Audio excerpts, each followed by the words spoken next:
My name's Jane Garland. I'm a community councillor who has an interest in all of the project area, but also today the hat I'm wearing is for Rhydri commoners who are landowners, farmers for the area that have rights on the common. Rhydri Common is a rural common and it goes from the village of Rhydri all the way down to Van Road. I've been involved with the Sustaining Caerffili Landscape Partnership project from the beginning, really. It was over 6 years ago. I went to the countryside team and said I would like to do something that involves looking after the land and the landscape, but also bringing together lots of different areas. Managing the common is something that we have to consider. We have to look at that in terms of the season, also in terms of whether we manage it through traditional methods. So we've trialled traditional and modern methods.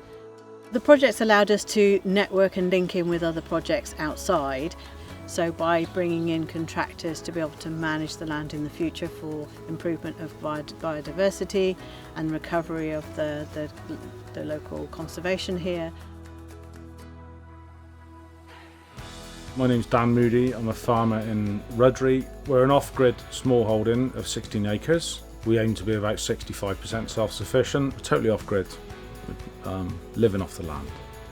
The farm here, or our small holding here, we got links with the Rhydri commoners, and with our approach to the management of our land here and our situation being reasonably close to the common, the commoners have approached us and asked us if we can help with the biodiversity of the common.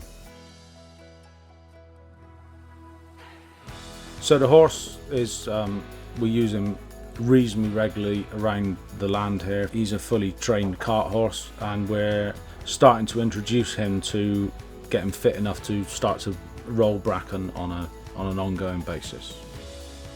As the bracken levels reduce, so it's letting more light through and allowing other species to come through, which then will give some feed for livestock, and we can then introduce livestock and grazing onto the common and start to bring it back into its historical use. The common is currently unfenced, so there's an issue once we introduce livestock and grazing on the common that we're going to have to keep the stock in the areas that we want them, and so we've been working with Caerphilly Council and the commoners to introduce a new system of geo-tracking of the animals, which is essentially a collar. You can trace the animals on an app, and you can also set up perimeters and you can trace where the animals are on your phone. So even though they're a little distance away on the common, we'll know where they are. It's exciting to start to work with the commoners and the local authority for, really pioneering our local common and working together and just to be part of it.